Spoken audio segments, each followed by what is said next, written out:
Israel की मदद को समंदर में उतरा अमेरिका। बाइडन के विध्वंसकों ने इजरायल के दुश्मनों को घेरा। यूएस के रेडार पर ईरान, लेबनान, यमन, गाजा।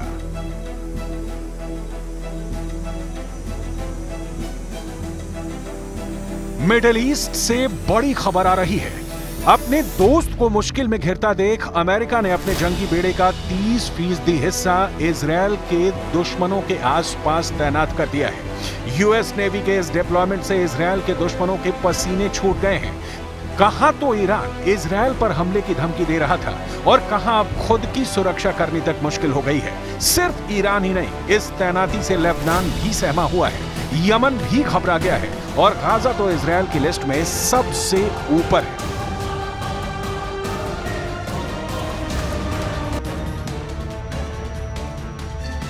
तमाम अटकलों के बीच दोस्त की मदद को दोस्त सीना तान के खड़ा हो चुका है और दुश्मनों को साफ लहजे में कहा है कि दम है तो आगे बढ़ो।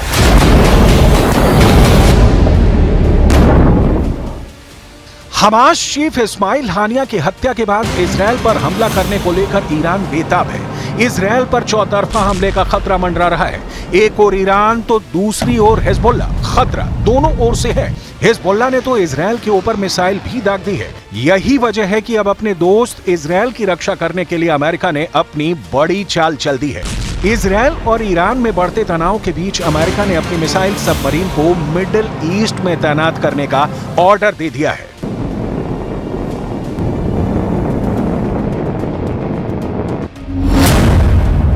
हिजबुल्ला के करीब पहुंची अमेरिका की पनडुब्बी। 154 क्रूज मिसाइल के साथ नसरल्ला पर हमले की तैयारी। नेतन्याहू को बचाएगा बाइडन का ऑपरेशन टॉम हॉक।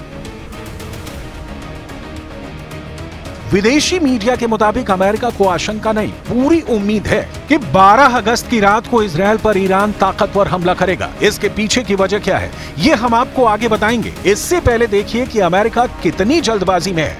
अमेरिका ने अपने USS Abraham Lincoln carrier strike group और guided missile submarine USS Georgia को मेडिटेरियन सागर में भेज दिया है। ये दोनों ही अपनी फुल स्पीड में इजरायल की मदद के लिए आगे बढ़ रहे हैं ताकि दोस्त इजरायल को बचाया जा सके। अमेरिका ने यह आदेश ऐसे समय में जारी किए हैं जब अमेरिका और उसके सहयोगी तेहरान में हमास नेता इस्माइल हानिया और बेरूत में हिजबुल्ला कमांडर फौद शुकर की हत्या के बाद क्षेत्र में बढ़ते तनाव को कम करने के लिए इजरायल और हमास के बीच संघर्ष विराम समझौता कराने की कोशिशों में जुटे हैं। अमेरिकी अधिकारियों को इन हत्याओं के बाद ईरान और हिजबुल्ला की तरफ से जवाबी हमले किए जाने की आशंका है। यही वजह है कि अमेरिका पश्चिम एशिया क्षेत्र में अपनी सैन्य उपस्थिति बढ़ा रहा है। अब जान लीजिए उस खतरनाक सबमरीन के बारे में जो अमेरिका ने इजरायल की रक्षा के लिए भेजी है। अमेरिका की ओहायो क्लास पनडुब्बी, जिसे यूएसएस जॉर्जिया का नाम दिया गया है। इस पनडुब्बी पर 154 बीजीएम 109 टॉम हॉक मिसाइलें तैनात हैं। ये मिसाइलें किसी भी मौसम में दागी जा सकती हैं। इसमें 21 इंच के 4 टॉर्पीडो ट्यूब्स लगे हैं। एक न्यूक्लियर रिएक्टर इंजन वाली इस हाई क्लास पनडुब्बी में 2 गियर टरबाइन, एक ऑक्सिलरी मोटर और एक शाफ्ट है जो इसे पानी के अंदर और ऊपर चलने की ताकत देते हैं। 560 फीट लंबी सबमरीन का बीम 42 फीट का है। इसके अंदर 15 अधिकारी और 140 नौसैनिक रहते हैं। इसका डिस्प्लेसमेंट 19,050 टन है। ड्राफ्ट 38 फीट का है। ये सबमरीन 46 किलोमीटर प्रति घंटा की रफ्तार से चल सकती है और 800 फीट की गहराई तक जा सकती है। ये सबमरीन 11 फरवरी 1984 से अमेरिकी नौसेना में काम कर रही है। यानी अमेरिका जब चाहे ईरान और उसके प्रॉक्सी के मंसूबों पर पानी फेर सकता है। इजरायल को बचाएगा यूएसएस अब्राहम लिंकन।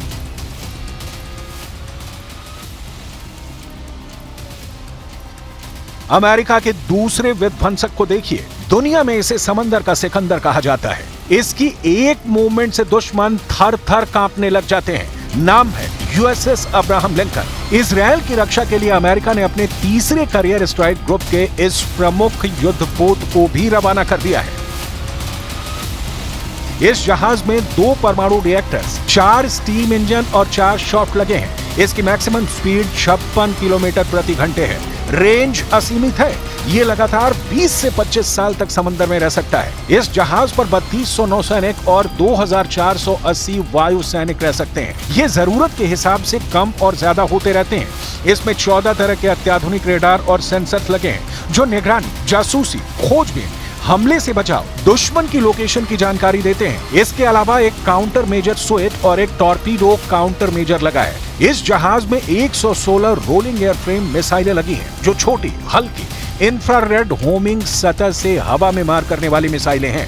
इसके अलावा 2 फ्लैंक्स CIWS गन सिस्टम लगा हुआ है जो दुश्मन के हेलीकॉप्टर, विमान, मिसाइल, बोट, फाइटर जेट को खोज कर उन पर ऑटोमेटिकली हमला करते रहता है।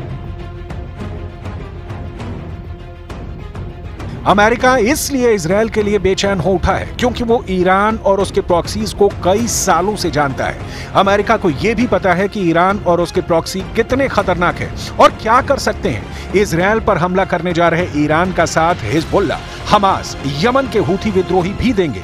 इसलिए अमेरिका इस इलाके में अपनी ताकत को तेजी से बढ़ा रहा है।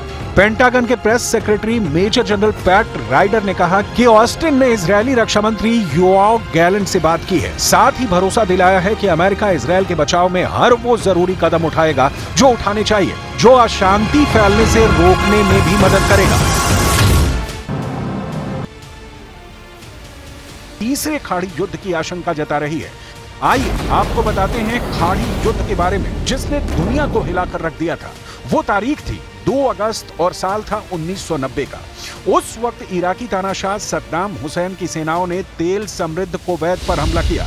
हुसैन को उम्मीद थी कि कुवैत के तेल भंडार से इराक को ईरान के साथ हुए युद्ध में बढ़े भारी कर्ज को चुकाने में मदद मिलेगी। साथ ही मिडिल ईस्ट में इराक को जरूरी सौदेबाजी की शक्ति भी मिलेगी। इराक की तरफ से कुवैत पर आक्रमण करने के 5 दिन बाद राष्ट्रपति बुश ने ऑपरेशन डेजर्ट शील्ड शुरू किया।